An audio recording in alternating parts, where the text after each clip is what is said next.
And they get hops from growers, mostly up in the Northwest. I know one hop variety, Simcoe, has been very hard to come by.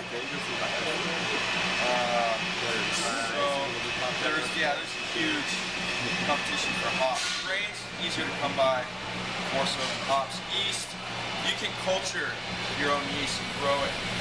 So if you have a good strain, we have a house strain that we use for a lot of our beers, and that doesn't need building. So you can always grow your own yeast. Doesn't the building until like someone tries to steal it? So, or well, using it or not? Yeah, exactly. I mean, I grow my own. There's organic beers out there. It's just not grown in the quantities that we need it. So for a smaller specialty beer, you can do something like that. But as far as the everyday option, it's just not on the scale that is needed yet, I believe. Alright, once in these fermentation tanks, the yeast is finally able to start to consume the sugars that we extracted from the grains. When it does that, it produces CO2 and alcohol. You can kind of hear a little bubbling going on. That's the CO2 getting off-gassed into a water bucket. See this big barrel here? That just serves as an airlock so no bacteria gets into the tank and ruins our batch of beer. The higher sugar content you have going into fermentation, the more potential you have for a high alcohol beer coming out. Because the higher sugar content, more there is to eat, more alcohol it will produce. All these tanks inside here are either 80 barrel or 100 barrel tanks. So 2 full brews in our brew house will fill 1 tank. Each one is double walled and lined with glycol tubes so we can control the temperature. Very key if you're brewing a lager, because they will ferment at temperatures down in the 50s over longer periods of time. And then also in the later stages of fermentation, we chill the beers down to the 30s. And that brings all the kind of organic material together. And it's easier to pull a clean beer off before filtration. We add hops during this stage of the process. It's called dry hopping. Adds a lot of aroma to our beer. Sculpin gets a huge amount of hops added to it. And it's pretty labor intensive. Some guy has to go up on a scissor lift and physically scoop hops into the tank. It takes quite a while. This process can last anywhere from 12 days to 3, 4, 5 weeks, depending on what beer we're making. Something that, yes. No. Count L. Sculpin's pretty popular in San Diego, but other places in the country. What's that? Nobody else can handle it. I know. Tell it. Yeah. If we're making a beer that has a lot of adjuncts added to it, like coffee or vanilla, it's going to take longer to ferment out and for all those flavors to come together inside the tank. Let's move down the road a little bit. If I ever get a vacuum beer, I will offer it to you. With my cardiac. Of course, you know. I'll only think of others. I know.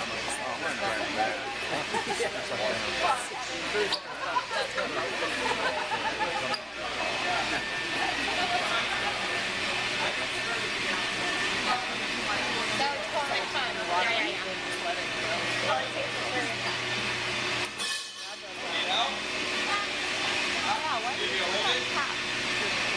Way to go help him. Alright. What he's working on is filtering the beer.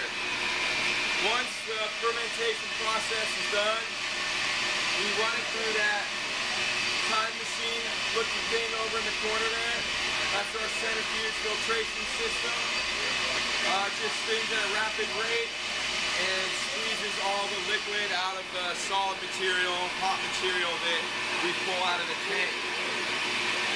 Before we got that machine, we used only these little plated carts, and a beer like Sculpin, which is heavily dry hopped, would clog up those filter membranes quite a bit, and we could lose up to 20% of a batch through those filters.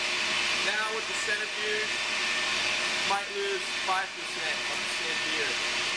So we have a lot more yield, a lot more beer for everybody to drink.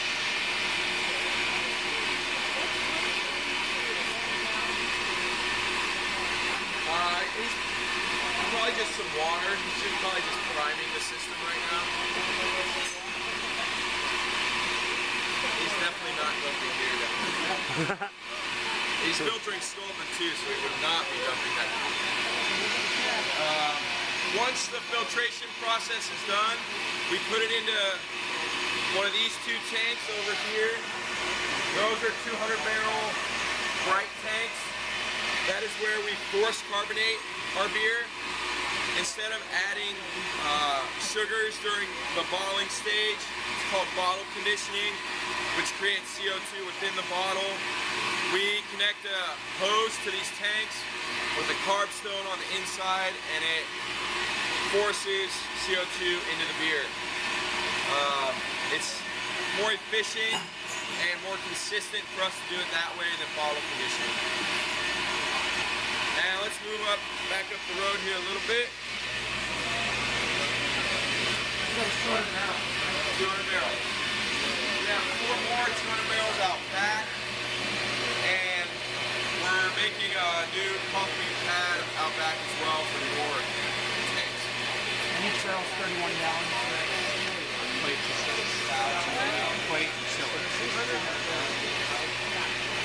All right, everybody. 6,300 gallons. And each gallon weighs 8 pounds. Yeah.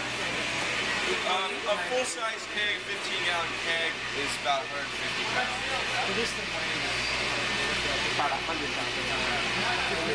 Well, think of the stainless steel. Yeah. On its own, it's probably Yeah, with the stainless steel, couple tons. yeah, it's probably 75,000 pounds. Yeah. A couple tons heavy. Yeah. 30 tons. A gallon are back there getting all artsy with their pictures. Okay. Hey gang, move it along. So once the carbonation is done, which really takes about a few hours, we either keg the beer, which happens on the pad just next to these tanks. Nothing really exciting.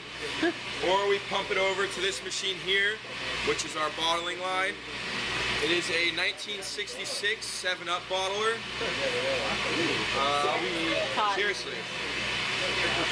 We made a few modifications to it to make it work for what we needed to do, but it does the job. 12 and 22 ounce bottles start over on this side. They go through a sanitation process, get injected with nitrogen to force all the air out. They get filled in the back left there, roll over through the labeling station, and eventually onto the outfeed table where there's guys putting them into cases. This line does every single bottle of Ballast Point. Yes. Yes. How many can you bottle here? I can't believe it. How many can we bottle? Yeah. Well, the machine will run about 140 bottles a minute. The guys on the end can't keep up with that, and plus you don't get a real consistent fill at that speed. So we run at about 60 bottles a minute. That's still a lot of work, I understand. Yeah. You know, a busy day for these guys when they're bottling. I mean, 15 pallets will go out of here. That's just 8 or so hours of non-stop bottling. It's a lot of work. How many days a week do you bottle? What's the normal? We do 70% of our business through kegs, so it's not every day that we bottle. Busy week, 3-4 days a week. Sometimes not that much. Nothing. I have so much more capacity. We can make so much more beer. They won't outgrow this for a while.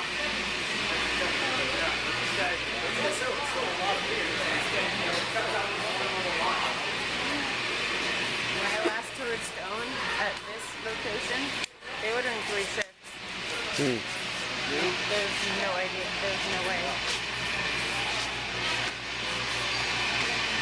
That's cool. What's the occasion for the bus tour? The company's taking us all out. Oh, nice. G Squared, yeah. G Squared. Yeah, computing company. They're taking all their clients out, and we're the clients. Cool. Yeah. Good time. Yeah, definitely cool. It's, I haven't been here since it was stoned, so this is an eye-opener for me. nice. So where we're standing right now is our new expansion. April last year, we took over this whole building and slowly began construction on all this new stuff behind me. First part was demoing the wall that used to go across here. The old cold room used to be where those two tanks are sitting. It was about a third the size of this one. Once this was up, moved all the beer over into this one, put up those two tanks, expanded the distillery. It's just kind of a work in progress. We keep growing and growing. Perfect. Inside here, I don't know if you want to go in or not. It's pretty cold. Go on in, check it out. I don't think we're shut. Okay, I'm good.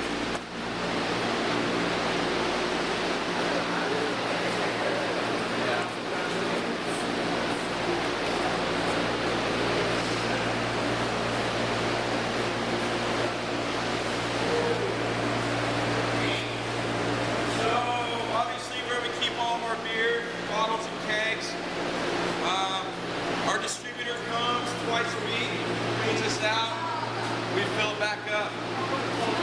Over in the corner here, we have our hop storage. Each one of those large boxes is about 45 pounds worth of hops. Wow. And it'll run you about $700 to $1,000 per box. Jeez. So that is where the majority of the cost of making beer is, right there. And when you talk about some beers get 6 pounds of hops per barrel, you're making 200 barrel batch. That's a massive amount of hops. Alright, let's get after here.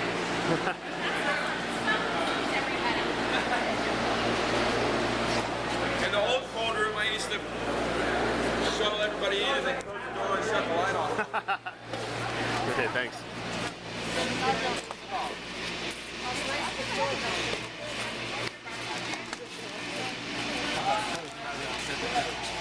What about the vodka? I think we're getting to it.